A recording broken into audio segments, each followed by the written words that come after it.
E por falar em informação correta, hoje vamos falar sobre fibromialgia.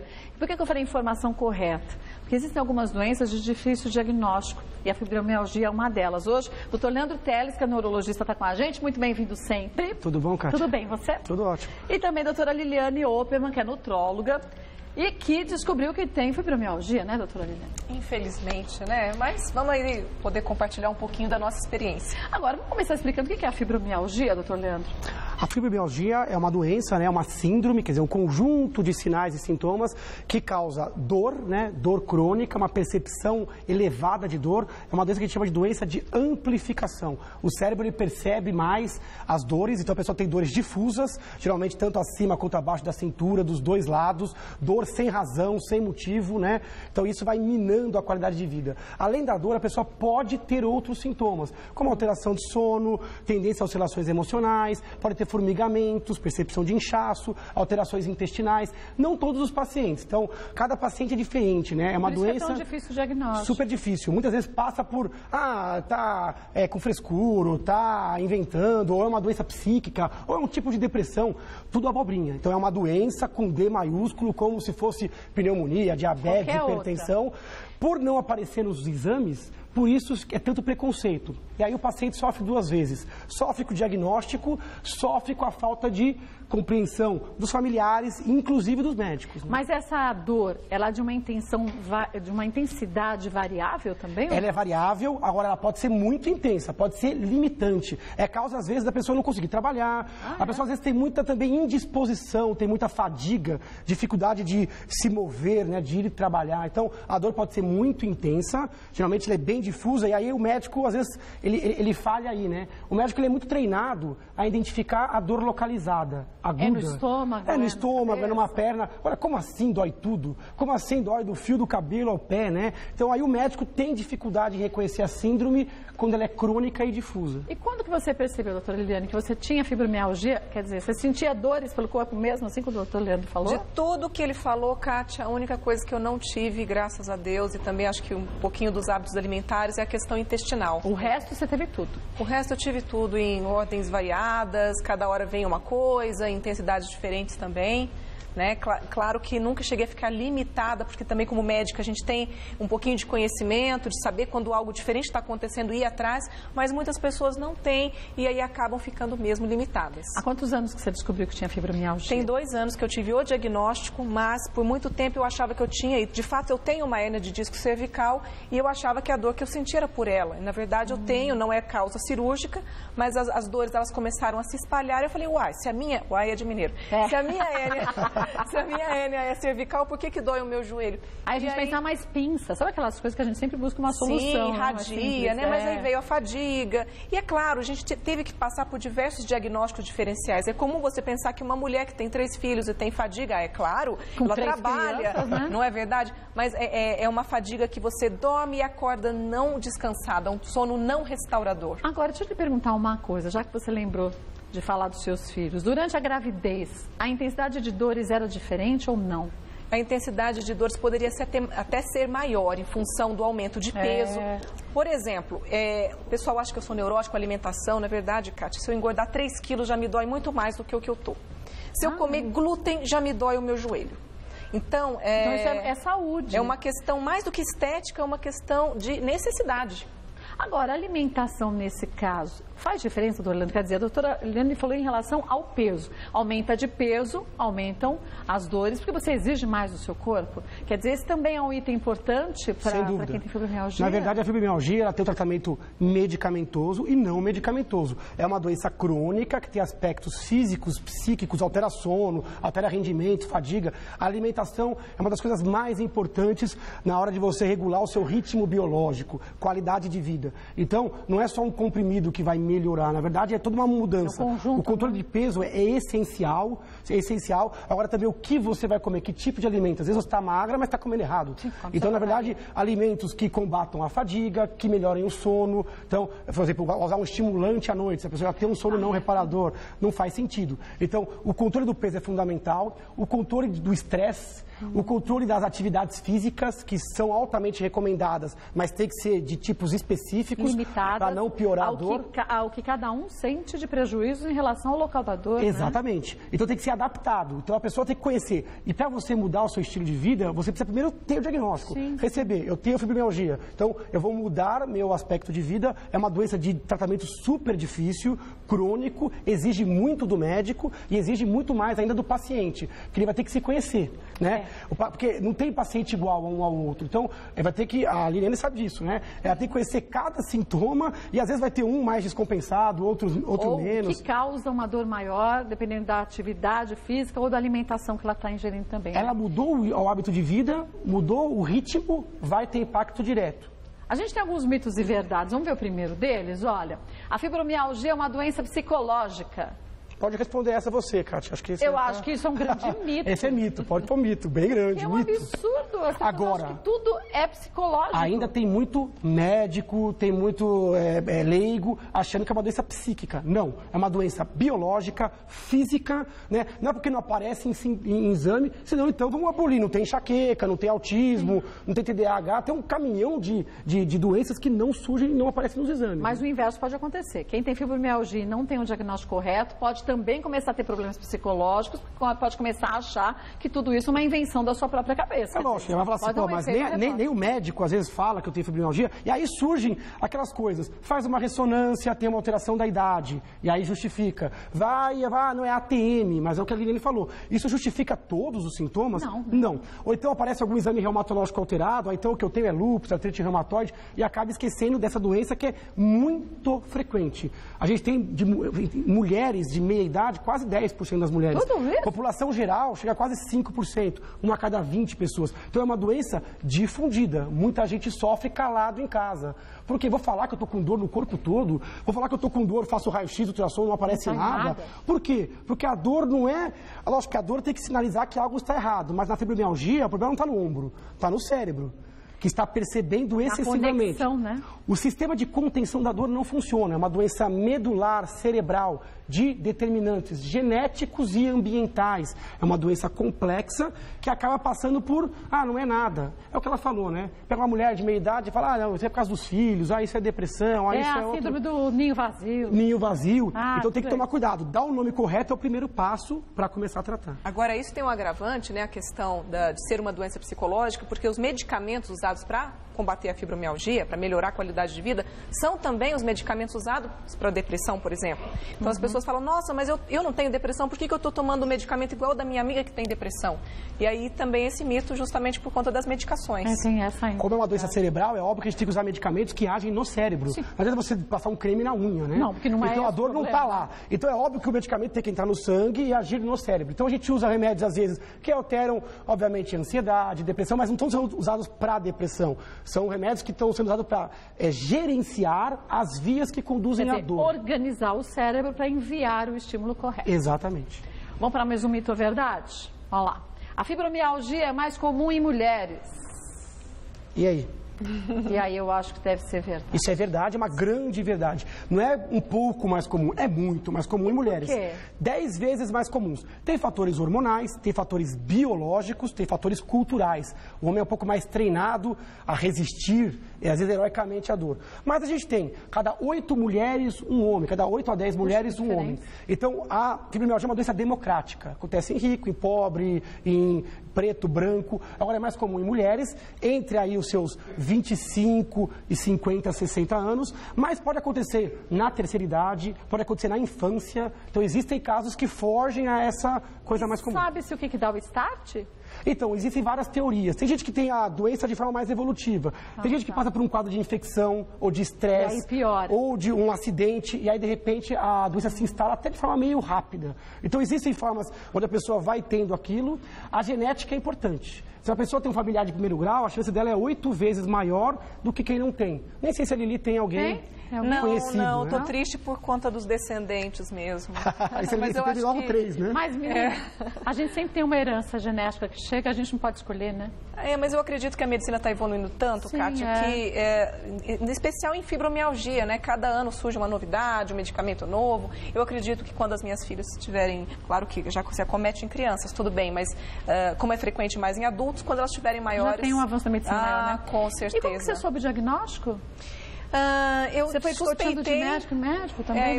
Eu suspeitei e fui numa reumatologista que fez o diagnóstico e depois eu tive um parecer de um psiquiatra, de um neurologista, de diversos outros profissionais. Assim, claro que a gente, quando tem uma doença, a gente fala, nossa, eu quero uma segunda opinião, mas a minha ideia não era segunda opinião, eram segundas e terceiras abordagens, tudo que eu pudesse unir para melhorar, né? E para completar o meu tratamento. Porque depende tão somente da gente. Sempre, né? O medicamento tem um papel importante, mas se a gente não quiser fazer parte da gente, e outra, nenhum medicamento onde a pessoa não tenha a higiene dos hábitos, que significa dormir no horário certo, reprogramar a alimentação, comer de 3 em 3 horas, fazer uma atividade física moderada, controlar estresse, nenhum medicamento vai fazer efeito. Pois ele sozinho não consegue ter uns efeitos tão importantes, eu acho que o tratamento é tão complexo, Kátia, para fibromialgia, que se não fizer tudo, fizer uma coisa só, não resolve. Dá certo. Vamos ver mais um mito ou verdade? Vamos ver o próximo. Temos os alimentos. Vamos ver os alimentos aqui que vocês falaram, ó. Banana, ovos, iogurte, cereais, chá e frutas oleaginosas. Isso tudo pode, doutora Liliane, deve ou deve ser esquecido? Olha só, vou começar pelo mais complexo, que é a questão do chá. O chá, ele tem antioxidantes, um organismo com o estresse oxidativo combatido ou limitado, ele é melhor para responder a qualquer patologia. Tem a cafeína, que acaba sendo um estimulante, ou seja, melhora a fadiga, e aí entra a faca de 2 gumes, porque a cafeína em excesso atrapalha o sono, a cafeína em excesso altera todo o sistema nervoso. Então, um chá antes de dormir, depende do chá, não é indicado e relaxante, né? Exatamente. Então, por exemplo, aqui que a gente está falando do chá verde, seria indicado até no máximo às 18 horas, né? E que não fosse mais do que 3 a 4 xícaras. Ao dia. Isso. As frutas oleaginosas, aqui são nozes, é isso? Aqui tem nozes, avelãs, castanha de caju, castanha do Pará, amêndoas. Macadâmia.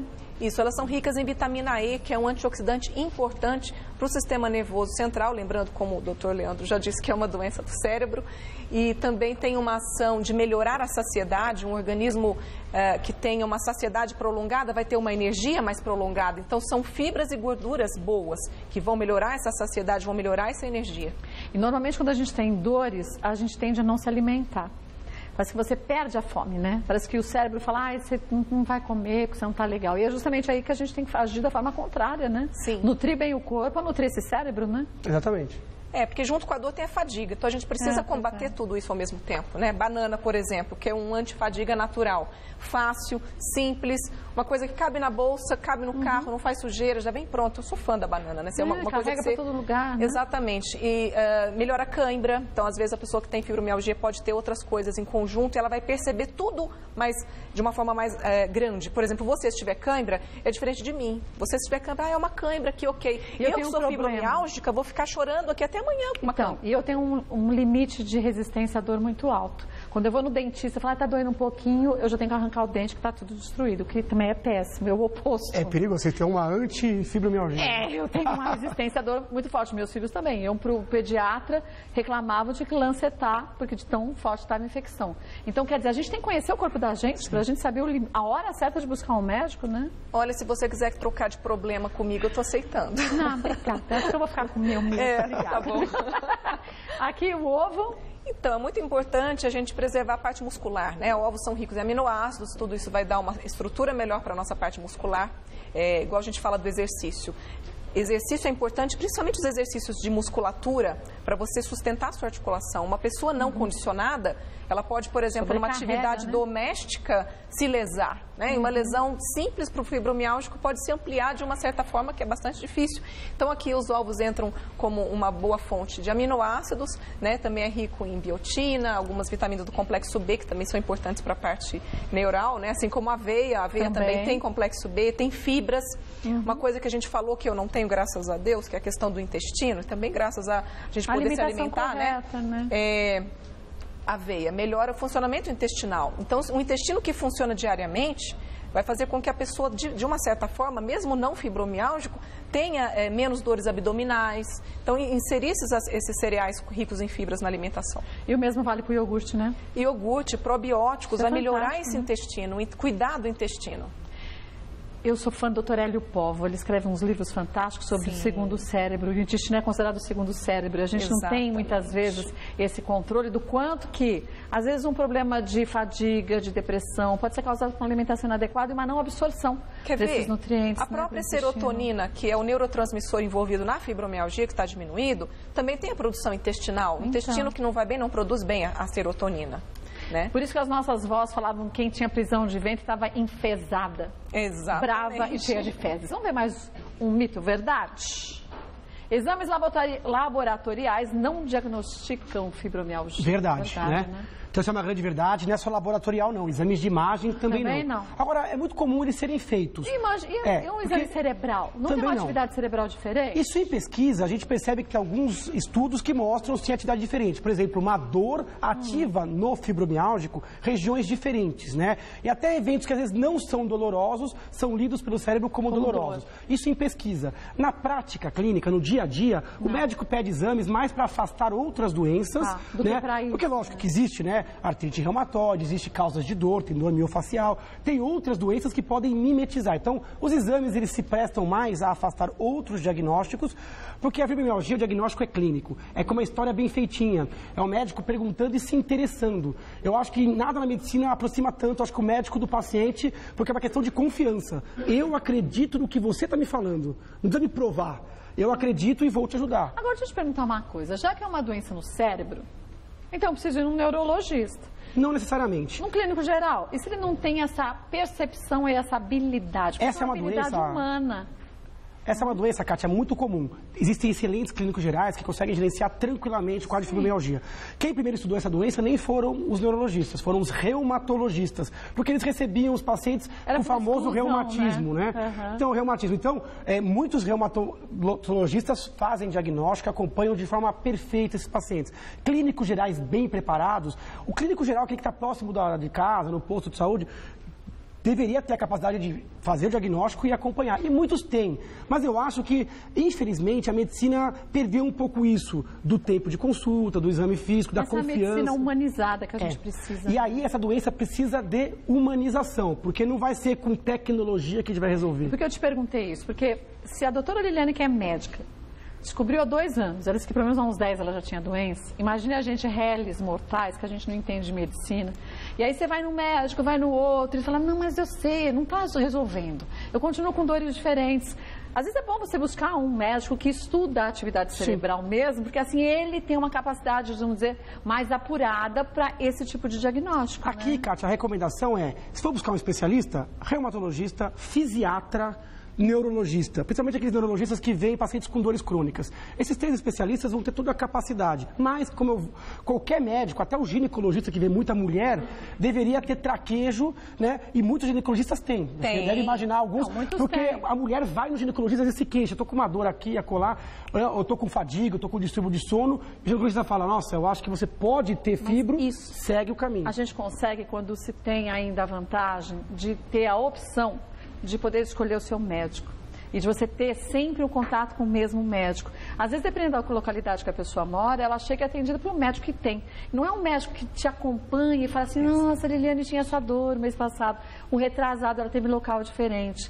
Então, eu acho que por isso talvez o diagnóstico também tão tardio para muita gente. Eu acho que sim. Que não tem essa condição ainda de um acompanhamento como a gente gostaria daquele médico de família que te conhece seu histórico, conhece o histórico da família, porque aí já consegue meio que mapear como a gente é, né? Tem que ser um médico acessível, tem que ser um médico, obviamente, bem informado. Agora, isso que você falou é a questão da empatia, da afinidade. Você escolher e não ser escolhido pelo sistema, às vezes, com um médico que, às vezes, é bom em outras questões, mas que não nessa questão mais abrangente. E a fibromialgia precisa dessa abordagem bem abrangente. Ou que não se tem tempo de fazer consultas bem feitas com o tempo necessário para se abranger tantos detalhes desses, né? Uma consulta para você abranger esse assunto todo demora o quê? 40 minutos, pelo menos, né? No mínimo. Agora, essa questão da da multidisciplinaridade, mesmo eu que sou nutróloga e clínica, quando diagnostico um paciente com fibromialgia, eu ainda mando para o neuro ou mando para um reumato, para ter aquele acompanhamento em paralelo. Eu falo, vou te ajudar cuidando do quê? Da sua alimentação, de alguns sintomas. Né? Mas se a pessoa puder ter uma abordagem multidisciplinar, assim como eu tenho, é o ideal, Kátia. É o sonho de consumo de todo brasileiro. Mas a função da gente aqui é te informar para você poder chegar na frente do seu médico e perguntar tudo. Não tenha vergonha, por mais que você ache que essa é uma pergunta boba. Não existe pergunta boba. Ele é o médico, a gente não é. Então a gente pode perguntar tudo desde que traga uma tranquilidade para a gente, né? Agora eu posso só complementar claro, com relação a sonho de consumo. Eu acho que a fibromialgia em especial, claro que outras patologias e cuidar da saúde é algo muito precioso, que eu conheço muita gente que às vezes não se cuida, não vai e às vezes gasta com uma outra coisa que não traria um benefício maior. É custo-benefício, né? É você valorizar a sua saúde, o quanto você valoriza e está disposto a investir nela. Né? Isso é o bem mais precioso que a gente tem, né? A gente tem que fazer a coisa certa, né, doutora Liliane? Olha, o site da doutora Liliane, quer saber um pouco mais sobre o trabalho dela, é o www.doutoraliliane.com.br, doutorleandroteles.com.br, no Facebook, Leandro Teles, neurologista. Neurologista Leandro Teles, Neuro Leandro Teles no Instagram. Então, se tiver alguma dúvida de âmbito geral, sugestão de pautas... Também pode mandar. Ah, a Lili também está no Face, né? Tenho. Entrando no site, a pessoa vai ver link para o Face e para Instagram, né? Então, doutoraliliane.com.br já entram em todos. Obrigada a vocês dois sempre, viu? Obrigadão.